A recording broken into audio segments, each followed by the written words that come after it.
Roho Mtakatifu, tunakushukuru kwa uwepo wako na nguvu zako ulizoziachilia kwetu. Tunakushukuru kwa neno unaoenda kuliachilia.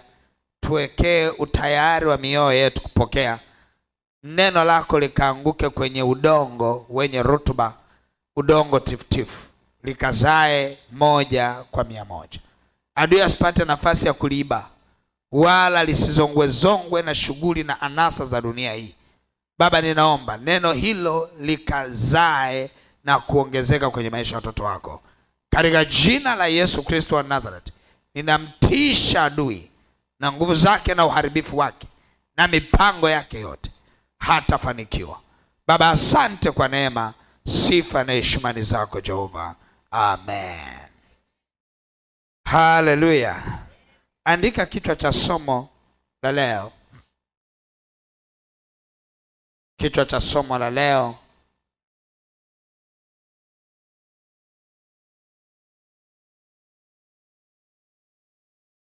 kupokea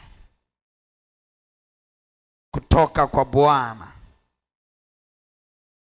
Andika kichwa kikubwa cha somo: kupokea kutoka kwa Bwana.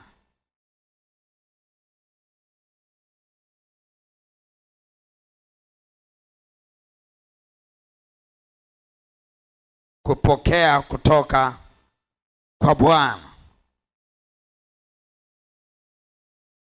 Alafu utaandika kichwa kingine cha somo tena hapo hapo chini yake, kichwa kidogo cha somo, nacho ukikiandika kwa herufi kubwa kitakuwa kizuri zaidi. Kumpokea mtumishi aliyetumwa kwako. Kumpokea mtumishi aliyetumwa kwako.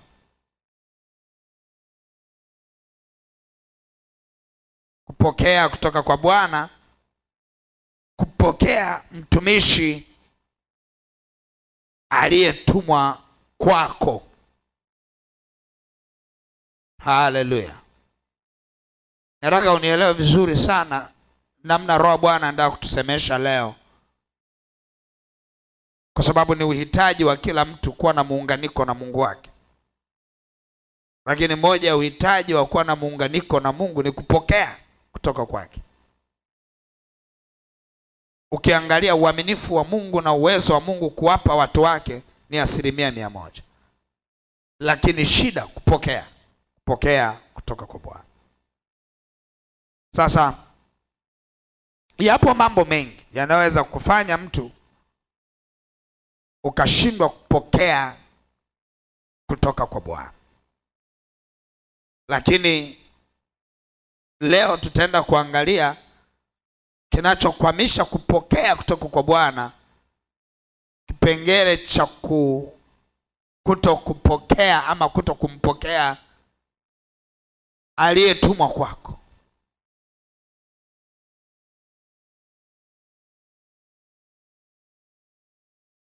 Tukisoma katika kile kitabu cha Mathayo sura ya 10 na ule mstari wa 40 na mstari wa 41. Mathayo sura ya 10 mstari wa 40 na 41. Maandiko, umefika? Okay. Yesu anasema hivi, ni kauli ya Yesu mwenyewe. Anasema, awapokeaye ninyi anipokea mimi,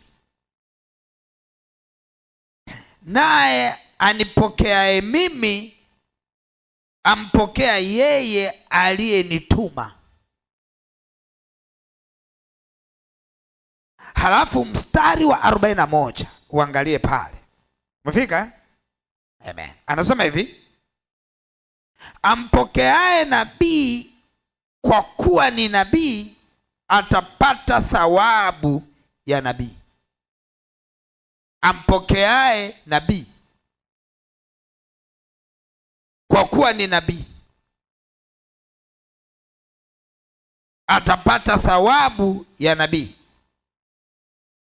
Haleluya. Anasema naye mpokeaye mwenye haki kwa kuwa ni mwenye haki atapata thawabu ya mwenye haki. Sasa tunaona hapa Yesu anaeleza connection ya kiroho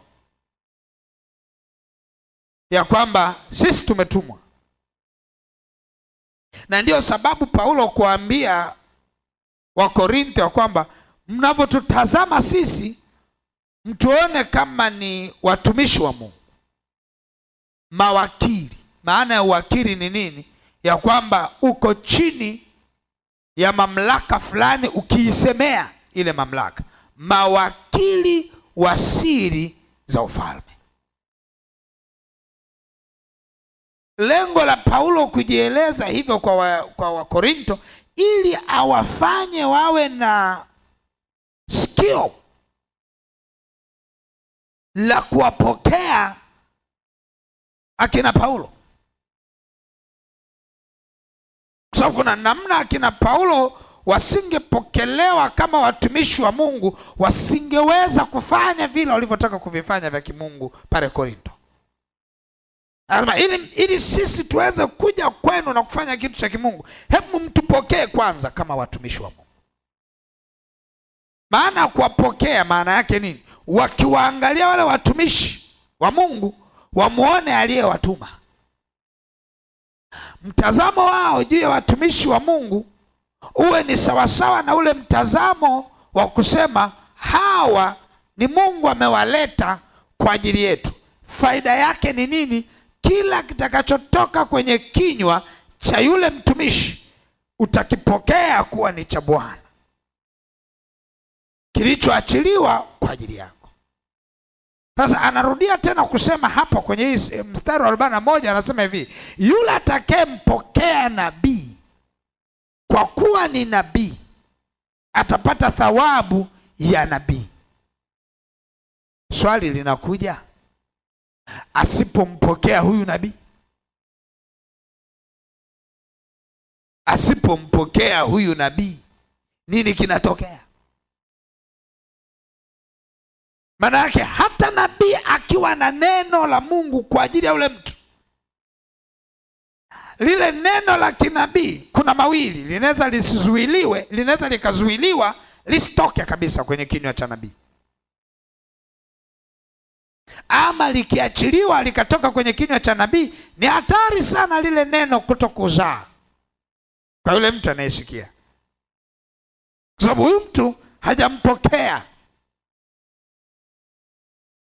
Nashangaa sana, Mungu amekuwa akiniongelesha hii katika hizi wiki, na nyinyi ni mashahidi, mmesikia nikisema hii wiki nikaambia hivi, kaa uangalie kama huyu mtumishi ni mtumishi sahihi. Ni vyema kuchunguza pia. Biblia imesema katikati ya manabii wapo manabii wa uongo pia, sawa sawa, lakini chunguza, muombe Roho Bwana akupe amani. Ukimwangalia huyu mtumishi, ukamwangalia, ukaomba kwa Mungu, ukaambia Mungu, naomba nionyeshe kama ni mtumishi sahihi. Ukionyeshwa kwamba huyu ni mtumishi sahihi, hakikisha unamsikiliza na kumpokea kama nabii. Kumbuka, tunapoongelea unabii hatuongelee kwa level ya unabii ule ambao mtu anakuja kukutabiria. Nabii katika level hii inayoongelewa hapa ni kwamba yule mtu mwenye neno la Mungu kwa ajili ya maisha yako. Sawa sawa, mwenye neno la Mungu kwa ajili ya maisha yako, huyo ni nabii. Unampokea nabii, unapata thawabu ya nabii. Utakuja kunielewa vizuri sana, utakuja kunielewa vizuri sana. Yesu alipowatuma wale 70 akawaambia nendeni, akasema mkifika, cha kwanza tafuteni kupokelewa. Akasema mkipokelewa, ponyeni wagonjwa, fufueni wafu, mmepewa bure na nyinyi toeni bure. Akasema mkikataliwa, msing'ang'ane. kwa sababu mtu ili apokee ni lazima akubali, ampokee aliyeletwa mbele yake ndio apokee ujumbe. Hauanzaki kupokea ujumbe kabla haujampokea yeye. Na ndivyo ilivyo hata kwenye maisha ya kawaida. Mtu anavyompokea mtu ndio anapokea kile kitu ambacho mtu anakiongea. Sasa angalia hapa, ukisoma katika kile kitabu cha Luka sura ya 10 mstari ule wa 8. Luka 10:8. Luka sura ya 10 na ule mstari wa 8.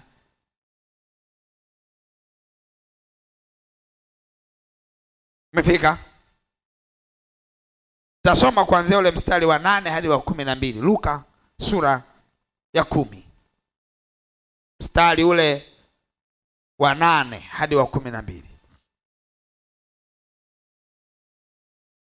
Anasema hivi: na mji wowote mtakaoingia wakiwakaribisha, vileni vyakula viwekwavyo mbele yenu, waponyeni wagonjwa waliomo, waambieni ufalme wa Mungu umekaribia. Na mji wowote mtakaoingia nao hawakuwakaribisha, anasema tokeni humo, nanyi mkipita katika njia zake semeni, hata mavumbi ya mji wenu yaliyogandamana na miguu yetu tunayakung'uta juu yenu. Lakini jueni hili, ya kuwa ufalme wa Mungu umekaribia. Na waambia ya kwamba siku ile itakuwa rahisi zaidi Sodoma kustahimili adhabu yake kuliko mji huo. Haleluya. Unaelezewa mji, lakini hapa natamani tuangalie kwa level za mtu. Akija kwako, alimetumwa, ukimpokea, Biblia inasema fanya huduma. Kama pana magonjwa yakemee, kama kuna wafu fufua, kama kuna neno umepewa la kinabii liongee, kama kuna ushauri shauri, alafu yule mtu atapokea. Lakini ukifika mahali umekataliwa, anasema ondoka. Usiondoke na kitu chake. Akasema hata mavumbi, kama kuna mahali ulikanyaga kabla hujavuka kwa yule mtu, kung'uta uiache na mavumbi, usije kuondoka nayo. Angalia, anasema hivi, ni bora na Sodoma na Gomora adhabu yake kwa ajili ya yule mtu aliyekataa. Haleluya, haleluya. Utaelewa kwa nini Yesu alikuwa anawaambia wanafunzi wake wakifika, cha kwanza watafute connection. Kabla hawajamhudumia mtu, watafute connection. Ukisoma katika kitabu cha Mathayo, tena Mathayo ile sura ya 13, ni kurudisha huko. Tunaenda sawa sawa? Amen. Mathayo 13:53 hadi 58. Tasoma hapa. 53 hadi 58.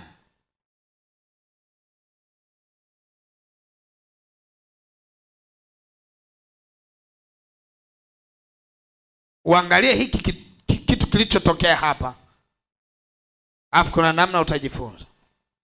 Anasema hivi: ikawa Yesu alipomaliza mifano hiyo, alitoka akaenda zake, na alipofika nchi yake akawafundisha katika sinagogi lao, hata wakashangaa wakasema, huyu amepata wapi hekima hii na miujiza hii? Huyu si mwana wa seremala? Mamaye si aitwaye Mariamu? na nduguye si Yakobo na Yusufu na Simon na Yuda, na maumbu yake wote hawapo hapa petu? Basi huyu amepata wapi haya yote? Wakachukizwa naye. Yesu akawaambia, nabii hakosi kupata heshima isipokuwa katika nchi yake na nyumbani mwake mwenyewe. Wala hakufanya miujiza mingi huko kwa sababu ya kutokuamini kwao. Haleluya. Hakufanya miujiza mingi pale. Ni rahisi sana kusema hivi, pale ndio ilibidi afufue wote waliokufa, maana ni nyumbani kwake mwenyewe. Ilibidi aponye wote wanaoumwa kwa sababu ni nyumbani kwake mwenyewe. Lakini kwa nini hakufanya hivyo? Kwa sababu hawakumpokea kama nabii. Kila alipokuwa akimtazama Yesu, wanamwona kama mtoto wa seremala. Walikuwa wakimuona kama mtoto wa Mariamu. Walikuwa wakimuona kama ni mtu wa jamii ile na ndugu zake, hawaoni cha tofauti kwake. Swali linakuja, Yesu akaondoka, hakuponya wengi pale, wala hakufanya miujiza mingi pale. Swali linakuja, je, Yesu alikuwa na uwezo wa kuponya? Hana uwezo wa kuponya? Nauliza kanisa, wewe kutokana na stori zote unazozisoma kwa habari ya Yesu, Yesu alikuwa na uwezo wa kuponya? Hana uwezo wa kuponya? Kwa nini pale hakuponya? Kwa sababu hawakumpokea. Uwezo anao, neema anayo, nguvu anayo, lakini hajapokelewa.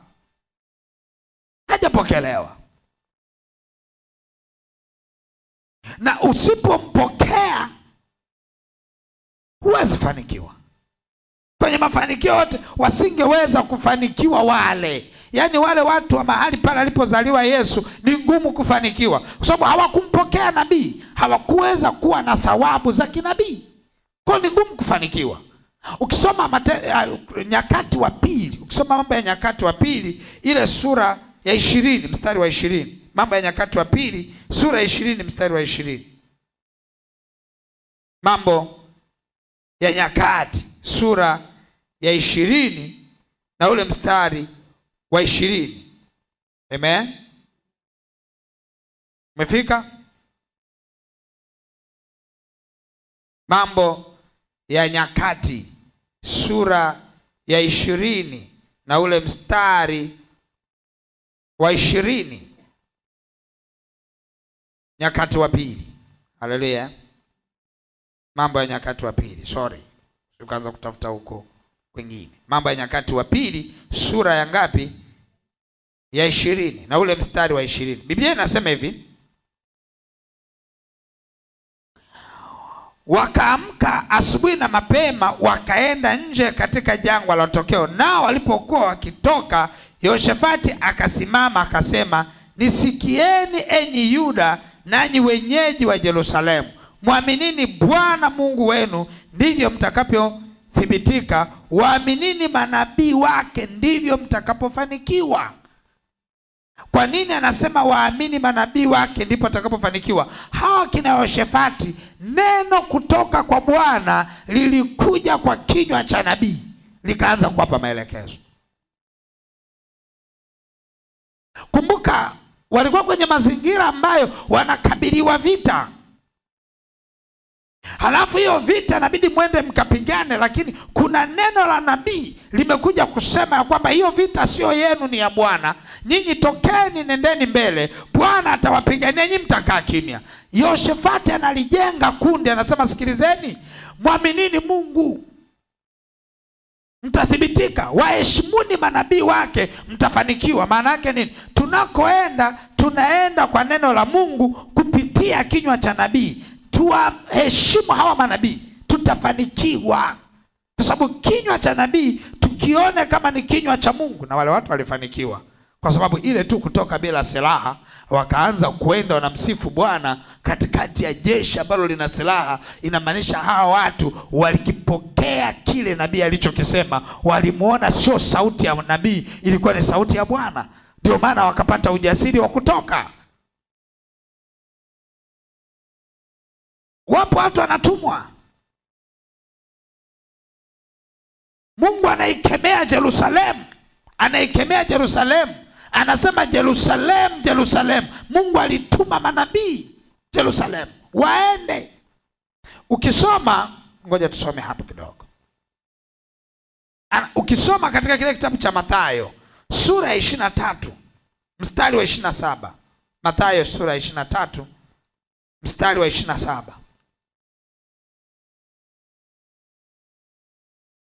Mefika? Amen. Anasema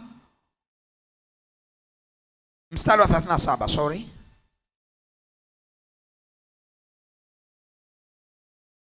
Ishirini na tatu 37. Mefika?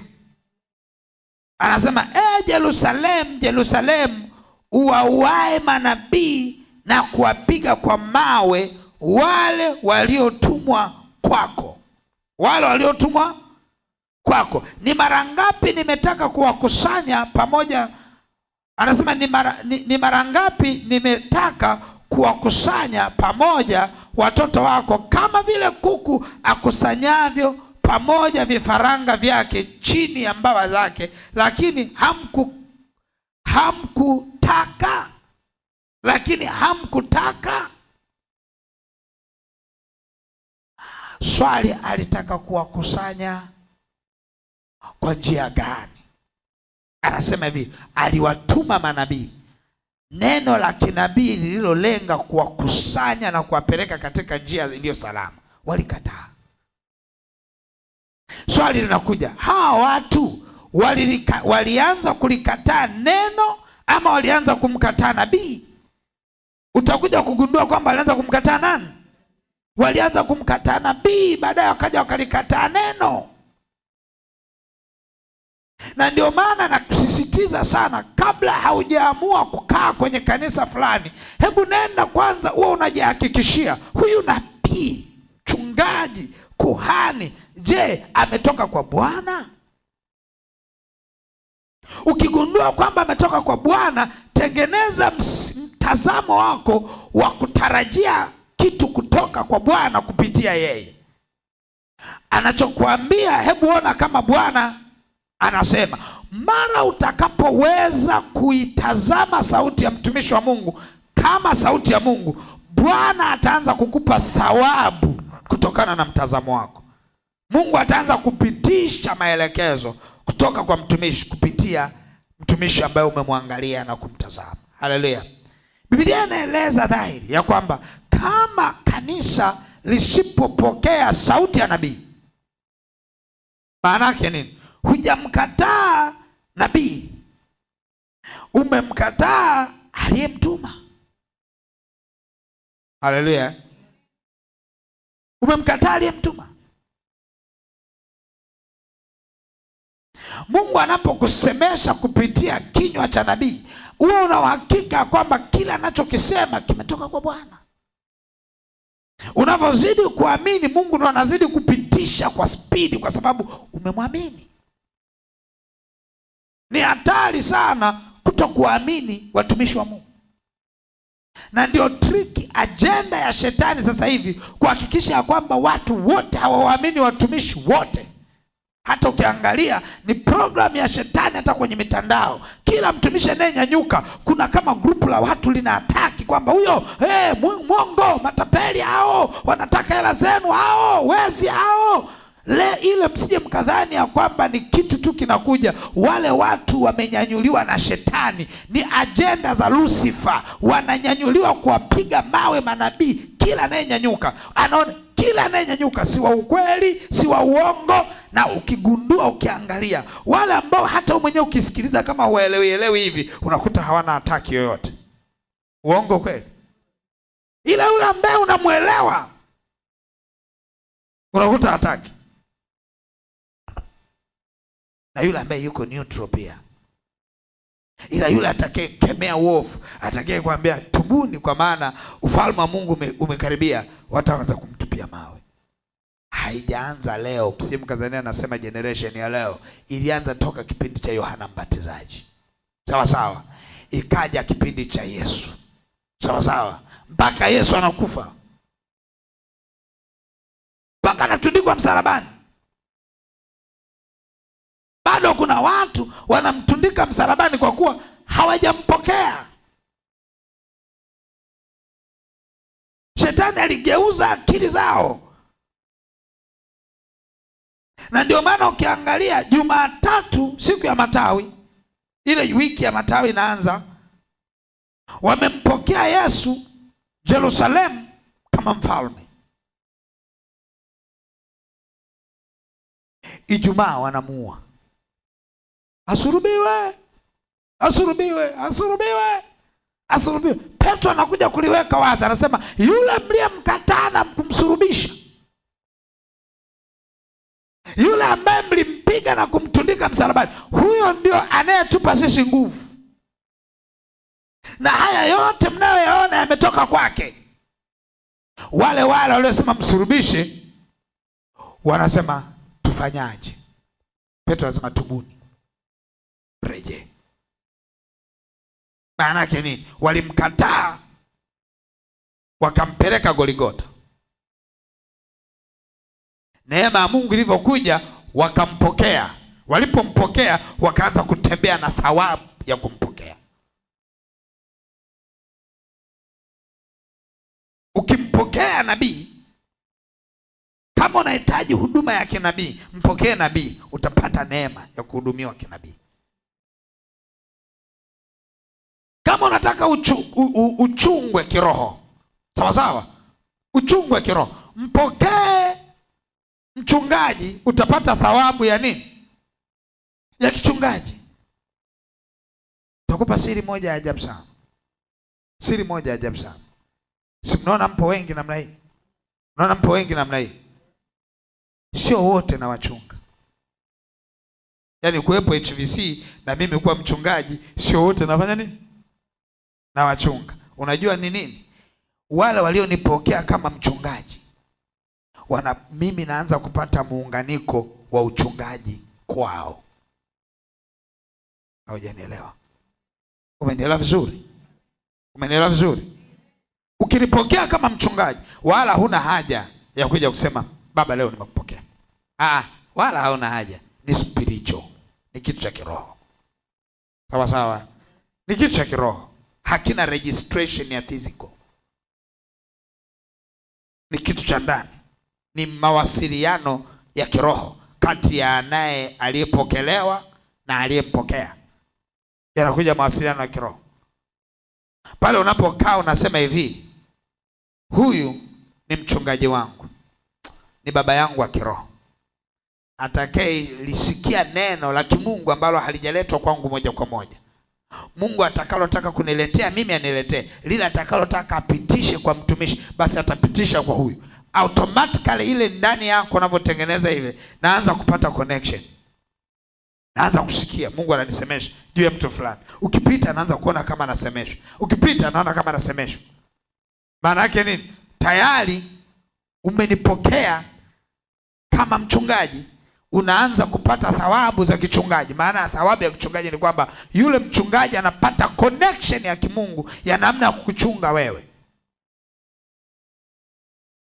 Na ndio maana kwenye vyumba vya maombi vya mchungaji ama vya nabii yoyote, huwa hayaingii majina kwa karatasi, yanaingia majina katika roho, katika spiritual realm. Aliyempokea jina lake linapelekwa kwenye chumba cha mchungaji anapoomba.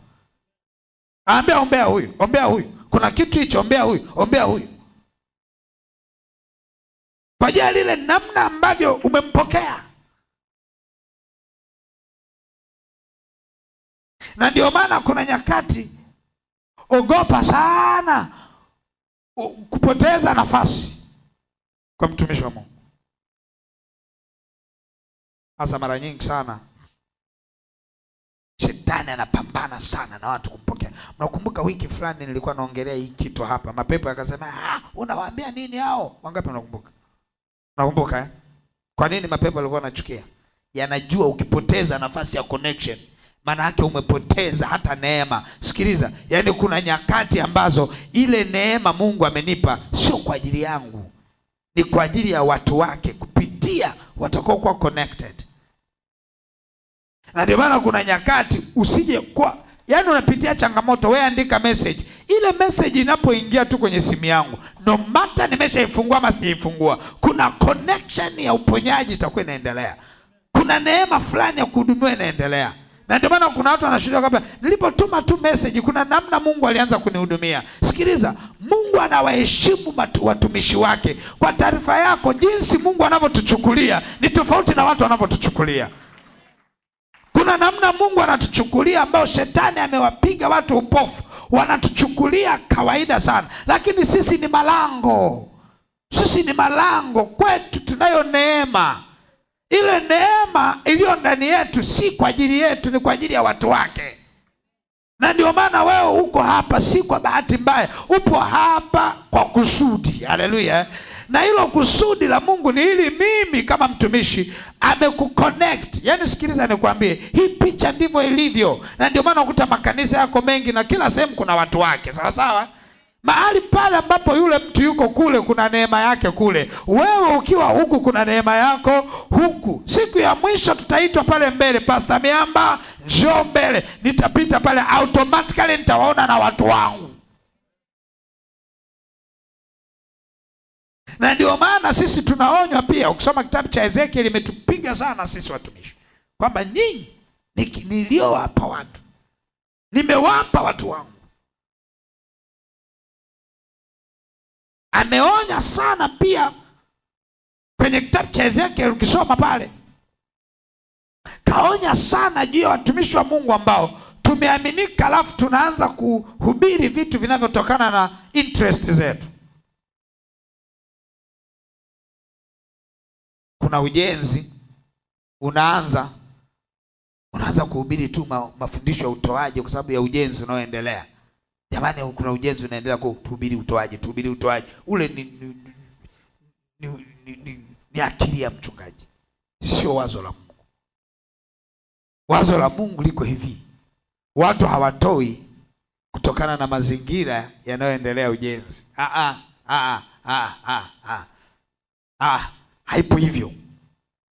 Haipo hivyo. Kama kuna ujenzi unaendelea, utaendelea tu. Haleluya. Na fedha zitapatikana tu. Yaani kuanza kuwahubiria watu utoaji kwa kuwa ujenzi unaendelea ni kulijenga kanisa kwa akili. Sawa sawa. Tunaonywa tusije tukawa tunahubiri kutokana na interest zetu. Sawa sawa. Tunatakiwa tu tunahubiri sawa sawa na kile Mungu anachokisema siku hiyo.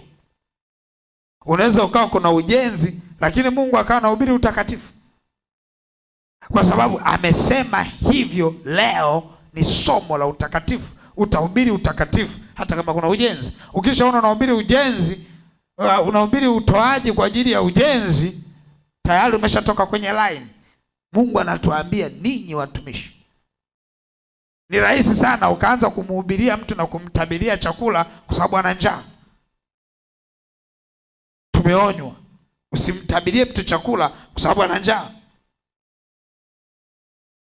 Unamwona mtu kama maskini, unaanza kumwambia ninaona kuna hiki na hiki, na wakati hujaona. Tumeonywa kule. Na ndivyo tunavyoishi. Maana yake nini? Mtakachokuambia ni Bwana amekisema.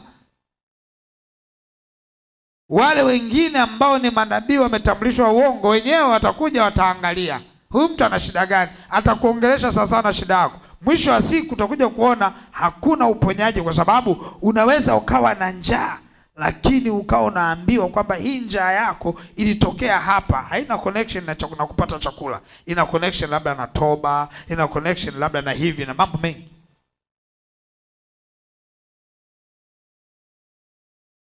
Kuna mwingine anaingia kwenye ndoa na misukosuko, vurugu vinaanza. Anakuja anambia, baba nina misukosuko. Kuna mmoja alikuja tena akawa anasema, baba, nina misukosuko hivi hivi. Nikamwangalia, nikamwambia, misukosuko yako ikoje? Mme wangu sio amefanya hiki, amefanya hiki. Mungu akaniambia, mwambie atubu.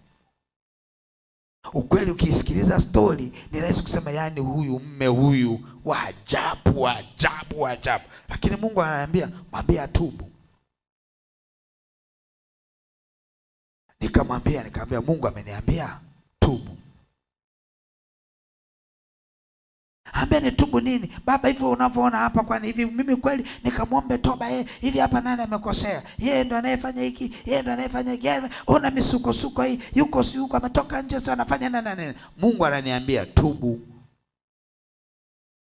Sasa nikawa sijaipata picha, nikamwambia sina picha nyingine, lakini picha nilionayo sasa ni nini? Tubu. Ila tuonane wakati mwingine. Wakati mwingine Mungu anapoingia akanisemesha, akaambia huyu kabla hajaolewa alishawahi ingia kwenye ndoa ya mtu, akaleta misukosuko sana kwenye ile ndoa.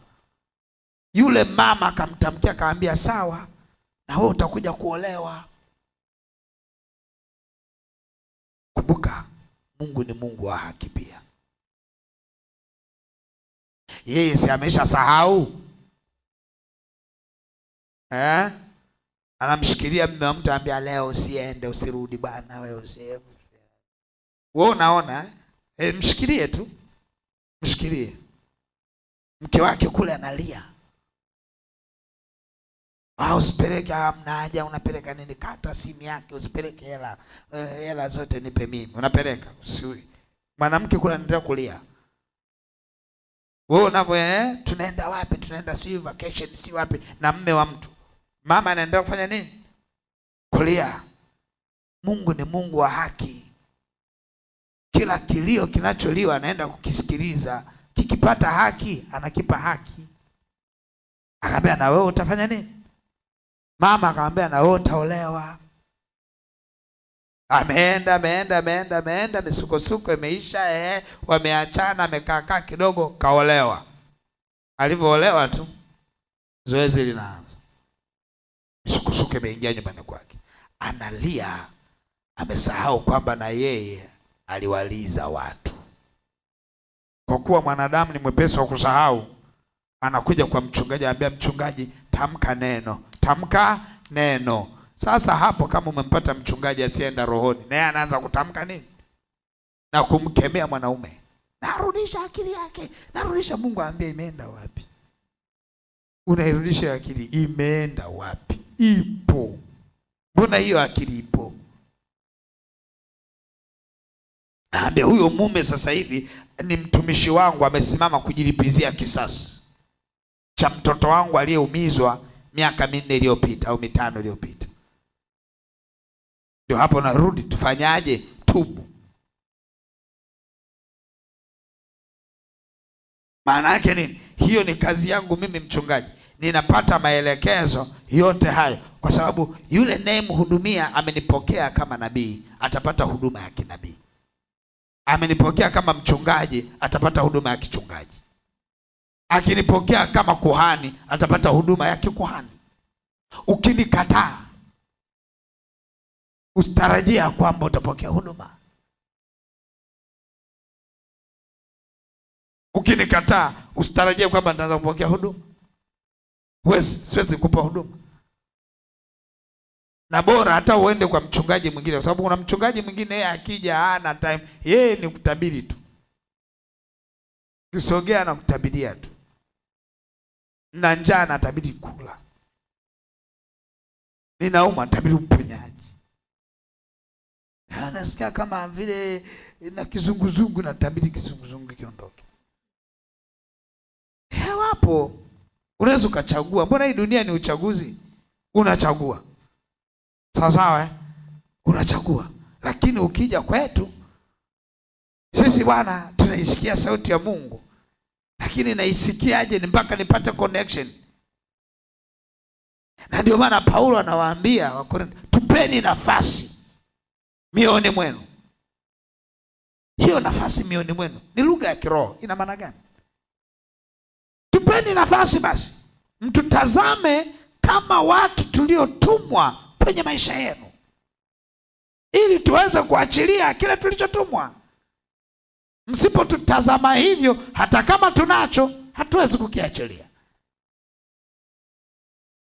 Ni rahisi sana kwanza kusema mchungaji hana upako. Hana upako kwako, mbona kwa wengine upo? Ni upako gani unaochagua? Umempokeaje? Umempokeaje?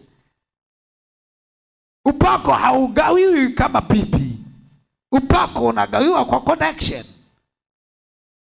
Na ndio maana kuna nyakati tunawaambia wewe mtu siwezi kuhudumia mpaka umpe Yesu maisha kwanza. Umpokee Yesu. Hivi nikupe siri moja. Kwa nini kuna watu wengine uponyaji wao unacheleweshwa? Kwa sababu kuna watu wengine wanataka uponyaji kwa Yesu lakini wamemkataa Yesu. Huwezi kupata thawabu ya Yesu kama umemkataa Yesu. Unaanza kupata thawabu ya Yesu pale unapomkubali Yesu. Na ndio maana kuna nyakati huwezi hudumiwa mpaka uongozwe sala ya toba.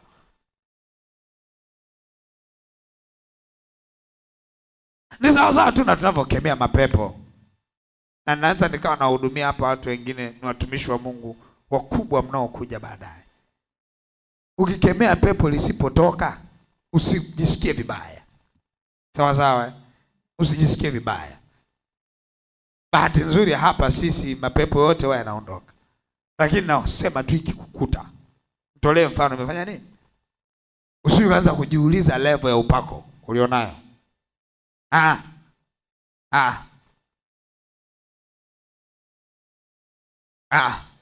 Kuna watu wengine kabla hawajampokea Yesu hawezi funguliwa mpaka wampokee Yesu. Na ndio maana unakuta kuna mtu mwingine amekuja hajaokoka lakini anapona. Ya ajabu sana haya. Haelewi issue za wokovu lakini yeye amempokea Yesu tu. Yaani Yesu ameshamuamini. Yaani mimi naenda kwa Yesu. Hajui mchakato wa kuwa na Yesu. Huyu mtu ile tu amempokea Yesu anapona. Yaani ile tu kwamba amemkubali. Yaani ameikubali dhana ya kwamba Yesu ni mponyaji. Atapokea uponyaji kutoka kwa Yesu. Ni thawabu anayopokea kutoka kumkubali mtu. Na kuna mtu mwingine unakuta yeye amekuja yani hayupo anambia wewe sikiliza, usipookoka, usipompokea Yesu huwezi pokea uponyaji. Lazima uelewe dhana mbalimbali. Na ndio maana nikuambie kitu. Watu wengi sana hawaelewagi. Umeenda kwenye familia nyumbani kwako. Wewe mwenyewe unajiona una upako. Sawa. Na hii kitu nataka uisikie. Tega sikio unisikilize vizuri. Itakusaidia. Kuna watu wameenda manyumbani kwao, akijichunguza yeye anaona upako kabisa unatiririka. Ule upako kutiririka kwako haimaanishi utatiririka kwa kila mtu utakayeenda kumhudumia. Kwa hiyo umefika tu kwenye familia yako, usipime upako wako ndio ukapima huduma utakwenda kuifanya kwenye familia yako. Upako wako unabaki kwa upako. Huduma itakwenda ule upako kufanya kazi kwenye huduma kwenye familia yako. Ni lazima familia ikubali, ikupokee kama mtumishi. Ndio utapata connection ya upako unaotiririka kwako. Familia isipokupokea kama mtumishi, hata kama upako unatiririka, usishangae ukawekea mikono asifunguliwe. Ni lazima wakupokee kama mtumishi. Wakikupokea kama mtumishi, wanaanza kula thawabu ya kitumishi na nguvu ya Mungu iliyo ndani yako. Usiwe mwepesi wa kuwekea mikono watu. Unaona huyu anaumwa, unaambia weka mikono. Yesu mwenyewe alikuwa anataka uhakika wa kupokelewa. Anaambia unaamini? Ile tu kuamini ndio kumpokea mtu. Anasema sawa, okay, pokea sawa na kuamini. The flow ya upako kutoka kwako na kwenda unayemhudumia, it depends each other. Kwamba ulichonacho kikiwa transfer kwa mtu mwingine, kinakuwa transfer endapo yule anayekipokea amekikubali, amekukubali kwamba nacho. Sasa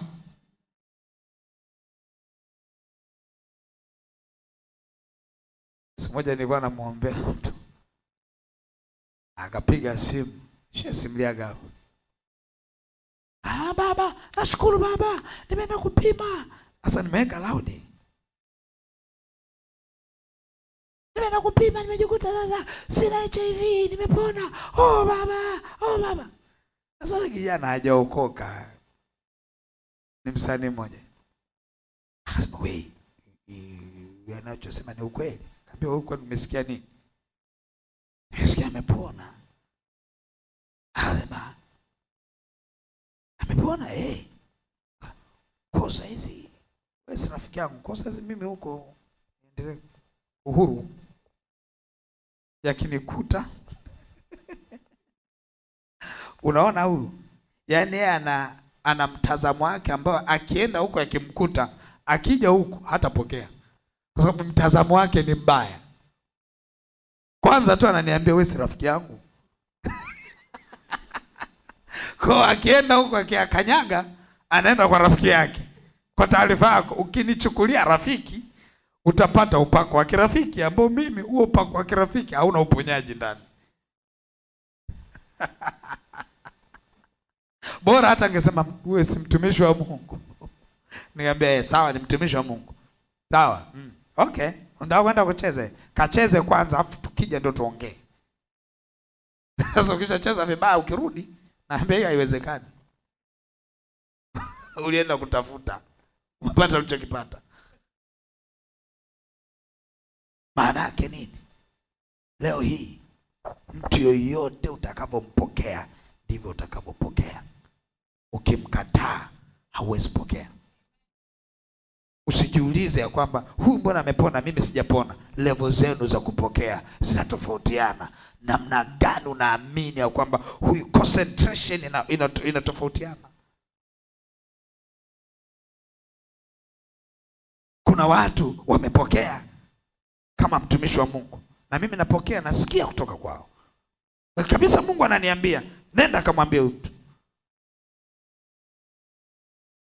Lakini kuna watu wamenipokea mimi, sisi niongeleaje, hata sielewi. Yesu ananipokea kama mganga kienyeji. Unajua mganga kienyeji unaendaga kwake siku ikiwa na shida, si ndio? Halafu ukiondoka hapo umeondoka. Sawa sawa. Ukiona unaenda kumsalimia mganga kienyeji hata una kazi nao, ujue na wewe roho ya kiganga inakufuatilia. Naonda hakuwa mganga.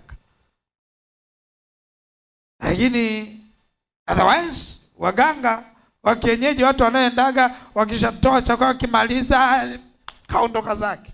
Sasa ndio watu wanamchukulia Mungu kwa staili hiyo. Mungu hayupo hivyo. Mungu anataka unapompokea, na ndio maana anasema bali walionipokea ndio aliyowapa uwezo wa kufanyika wanani. Kama ukimpokea utapokea thawabu ya wana. Haleluya. Na ndio maana akasema hivi, unaona soma ile Mathayo, utaona pale. Yesu anaenda namna hii. Anatembea namna hii. Alafu kuna mama mmoja anafuata nyuma, anapiga kelele. Sawa? Yesu niponye. Yesu niponye. Yesu niponye. Yesu hamponyi lakini hamfukuzi. Angalia hiyo story. Kaisome pale vizuri. Yesu hamponyi lakini pia hamfanye nini? Hamfukuzi. Kasome vizuri. Walioanza kukereka ni mitume walioambatana naye. Haba mzee, huyu mtu atupigia kelele. Tumuondoe. Tumwambie watu ruhusu sisi tutampiga time. Naambia geuka. Mbona sasa humponyi na humfukuzi?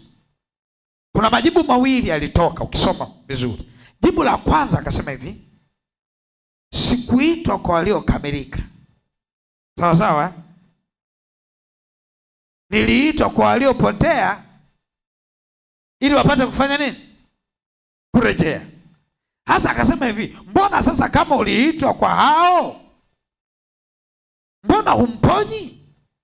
Anatusumbua, anatupigia kelele. Akasema changamoto ni kwamba chakula cha wana siwezi kumpa mbwa. Sawa sawa? Sasa swali linakuja, kama chakula cha wana huwezi kumpa mbwa, anapiga kelele humponyi, tufanyaje? Mama akaja akajitetea akasema hivi, hata mbwa wanasubiri chakula makombo katika meza za bwana wao. Mama akajiconnect, anambia mama, pokea. Kwa lazima uelewe namna ambavyo yule mama kulikuwa kuna mtazamo wake wa kumwangalia Yesu. Ile vile alivyompokea Yesu na alivyojitazama, kuna mahali alijiplace ambapo akaanza kula baraka za wana. Kuna namna placement yako katika kingdom. Unaweza kawa unakaka. Kuna watu wanaishishi kijanja janja tu. Unakuta yupo tu, yani we babako nani? Mimi babangu mimi wote tu, yani akija huyu mimi nakubali wote. Changanya na weka. Sikiliza, utakuja kunywa sumu. Stori za kuchanganya, sawa? Kila kitu kinahitaji uwe na misimamo, ujue unakunywa nini. Sawa? Na ndio maana ukichanganya mbona unakunywa Pepsi, Coca, Fanta na nini, utakuja shangaa unaanza kuharisha, na wakati vyote ungevinywa kistaarabu usingeharisha. Sawa? Kubali kumpokea mtumishi wa Mungu. Nina ujasiri mkubwa wa kuhubiri kwa sababu najua ninachokifanya. Wengi wanasemaga ukihubiri ile wanasema, "Wewe unahubiri ili watu wako wanakukubali." Wewe, nilishavuka huko. Mimi sifanyi kazi kwa kukubalika na mtu.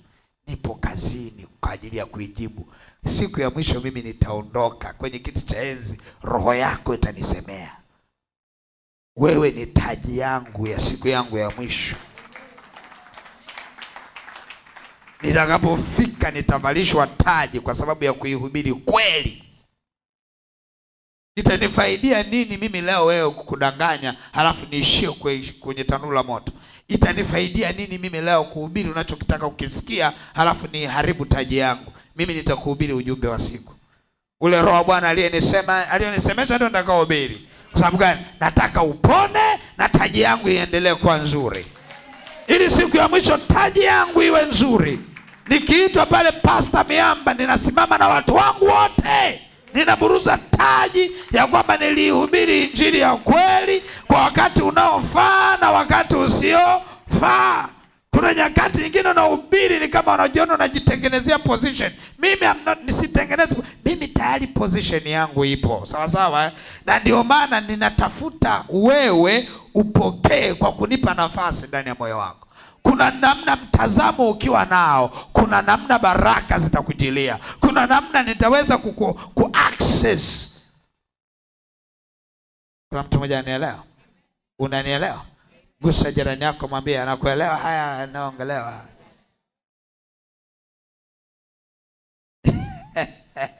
Haleluya. Sikia, ni tofauti sana. Mkono ni mmoja, nguvu ni moja. Sawa? Namwekea huyu, amenikubali. Alafu nakuja ni mfano tu, namwekea huyu, hajanikubali.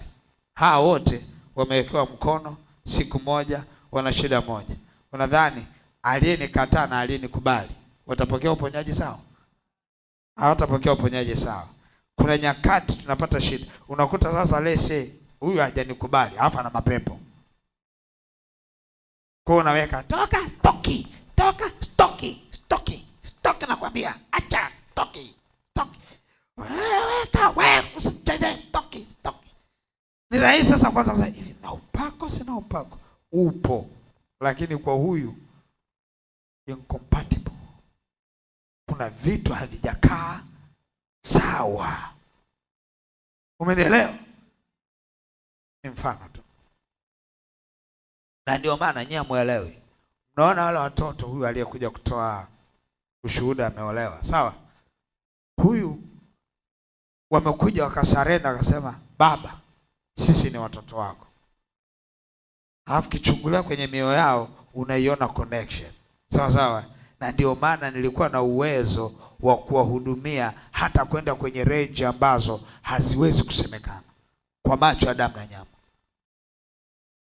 Akaja na mama yao akaleta akasema, "Baba, ninawakabidhi hawa watoto wangu. Wewe uwalee. Yaani mimi kama mama yao nimekupa watoto unilelee hawa. Kiroho hawa ni wa kwako." Ni level nyingine hii. Sawa? Usiende kumtafuta mamako kijijini aje. Mimi nimeshakuelewa wewe. Inatosha, sawa eh? Maana mtu akapiga samba na mambo hayaende, nishajikabidhi nikamfuate mama kijijini. Mama njoo. Sikia, inatosha. Maana yake nini? Nina access ambayo hakuna wa kunizuia kuyahudumia maisha yao. Sawa sawa? Na ndio maana kuna nyakati na nina uwezo wa kujisemea ninachotaka na kikatokea. Sawa sawa? Sio amekuja juzi juzi nikamwambia utaolewa. Siku hiyo hapa kaolewa. Sawa sawa? Nikamwambia na wengine wataolewa na wataolewa. Hata wewe ukikaa sawa. Kaa sawa. Lisikie neno la leo. Na wewe unaunga tela. Kaa sawa. Kaa nini? Kaa sawa, utaunga tela. Kaa mkanda. Funga vizuri mkanda na kuhakikishia kuna mahali Bwana atakupeleka. Nitakuwa na taarifa zako. Unajua watu wanadhani ya kwamba taarifa ni mpaka nije nikusemeshe. Sikiliza, kuna nyakati na kuwekea mkono kinabii. Mungu anajibu kwa sababu kuna connection kati ya unayemwekea kukupo. Yaani kuna synchronization. Yaani lazima kuwe kuna baba, mtumishi na anayewekea, lazima kuwe kuna connection ya hapo. Sawa sawa? Na ndio maana Yesu akawaambia mitume wake, wakiwakataa ninyi hawawezi wakaja kunipata mimi kule. Kwa sababu lazima kuwe kuna connection kati ya mtumishi wa Mungu aliyemtuma ana alikotumwa. Sawa sawa? Kwa unapoweka hivi mkono kuna connection. Sasa kuna watu huwa wanasema hivi, huyu hana kazi bwana. Pazia la hekalu lilipasuka. Kila mmoja ana uwezo wa kupasogelea patakatifu. Ananikataa mimi. Halafu anakuja kwenye vyumba vyake anaanza kusema, baba, nimeamua nije mwenyewe. Anakuambia hujui mimi ninavyowaheshimu watumishi wangu. Sikiliza, hujakatazwa kwenda mwenyewe kama kuhani, hujakatazwa, lakini nenda ukiwa unajua protocol. Spiritual protocol. Kuna mtu kati. Kuna mtu, rudia. Sikiliza, mtu kati sio mimi peke yangu. Kwenye kiti cha enzi pale tuna mtu wetu kati ameketi mkono wa kuume wa Mungu Baba. Tukipeleka yeye anatusemea, tuna mtu wetu kati. Na ndio maana akajiita yeye ndio njia, kweli na ndio mtu kati.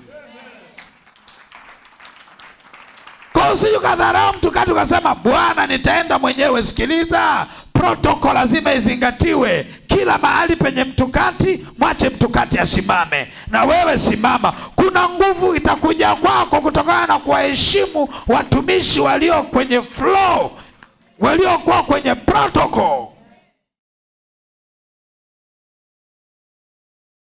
Yerusalemu inajitahidi kujiendea yenyewe. Anasema wewe Yerusalemu, mara ngapi mimi nimetaka kukusanya kama kuku akusanyavyo vifaranga vyake, umekataa. Nimewatuma manabii, umewaua.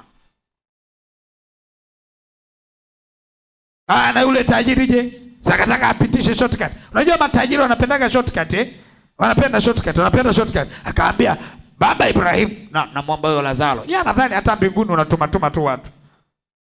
Ambaye anamwomba huyo Lazaro, akawaambia kwanza mwambie Lazaro aniletee maji. Akamwambia wewe uwe na adabu. Kati yetu sisi na hapa pana bonde kubwa sana ambalo haliwezi kuvuka hapo. Akamwambia basi sawa, sikiliza sasa. Kama hapa haji, fanya hivi. Ibrahim, fanya hivi.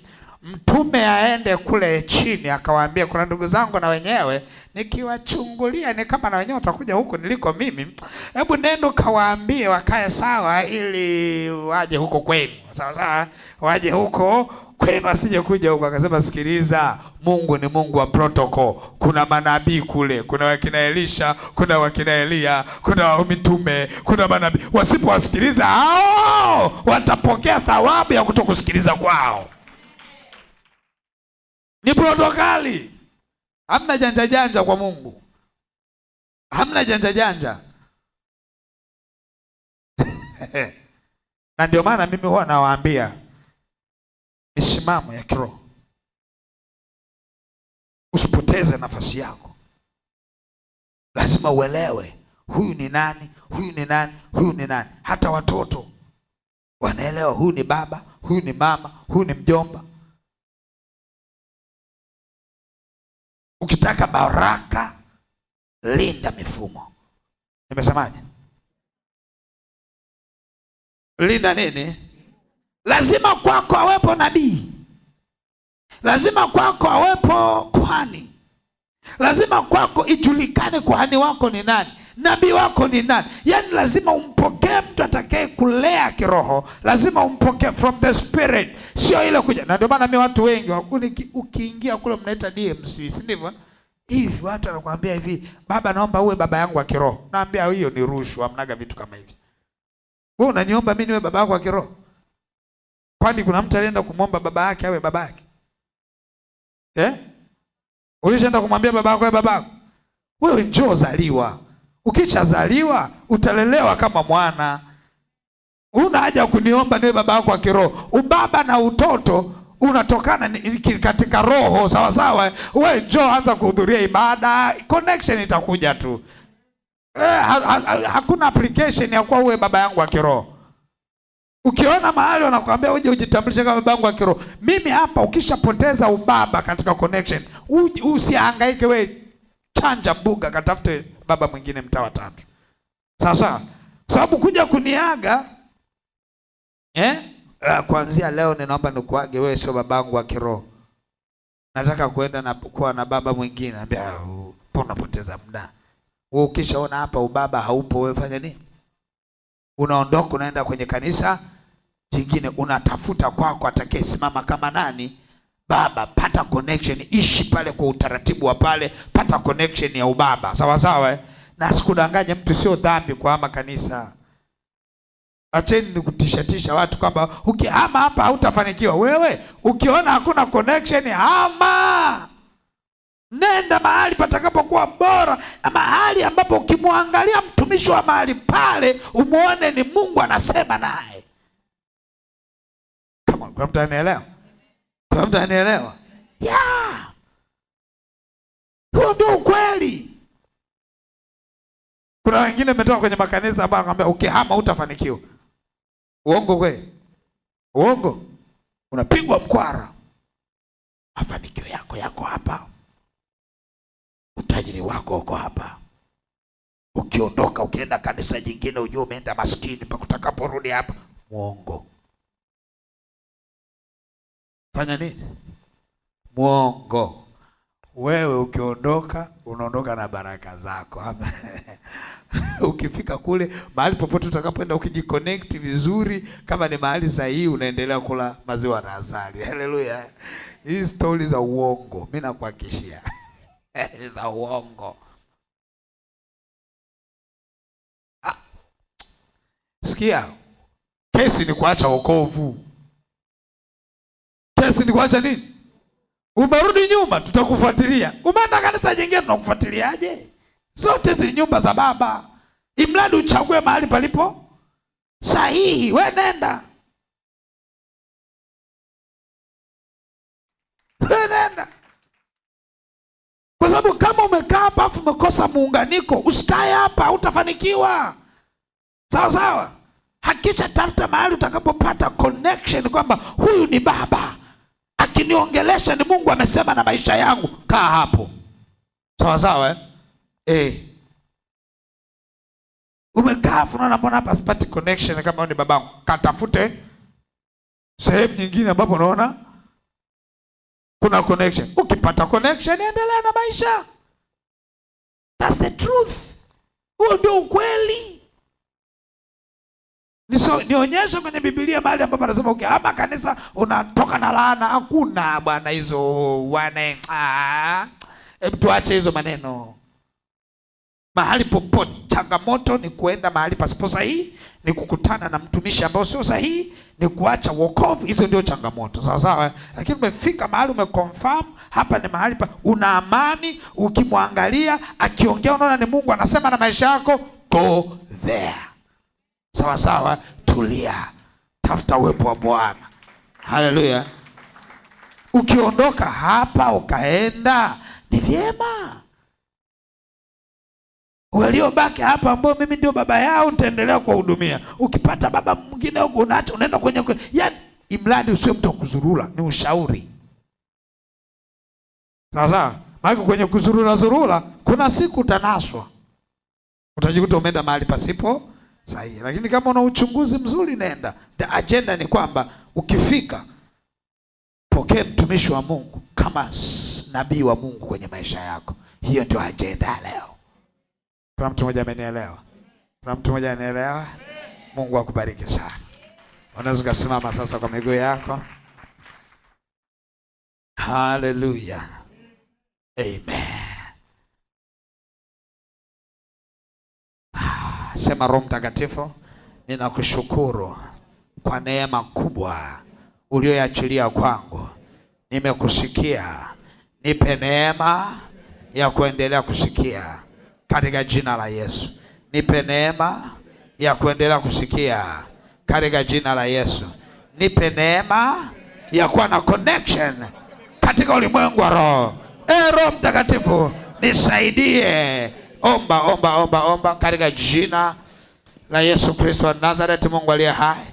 Roho Mtakatifu, ninaomba neema na rehema. Roho Mtakatifu, ninaomba connection katika ulimwengu wa roho. Baba Mtakatifu, katika jina la Yesu, ninaomba neema na rehema. Ninaomba connection katika jina la Yesu. Roho Mtakatifu, katika jina la Yesu, ninaomba rehema na neema. Ninaomba connection katika jina la Yesu. Connection, muunganiko katika ulimwengu wa roho. Kwa jina la Yesu Kristo na kwa damu ya mwana kondoo. Baba, ninaomba rehema na neema katika jina la Yesu Kristo. Ninaomba rehema na neema katika jina la Yesu Kristo. Roho Mtakatifu, ninaomba rehema na neema katika jina la Yesu Kristo wa Nazareth, Mungu aliye hai. Baba, asante kwa uwepo wako na nguvu zako. Sifa na heshima ni vyako. Katika jina la Yesu Kristo wa Nazareth, nifundishe kuwa na connection kwa jina la Yesu Kristo wa Nazareth. Roho Mtakatifu, asante kwa rehema na neema. Sifa na heshima ni zako katika jina la Yesu Kristo wa Nazareth. Baba, asante kwa rehema na neema katika jina la Yesu Kristo. Amen. Amen.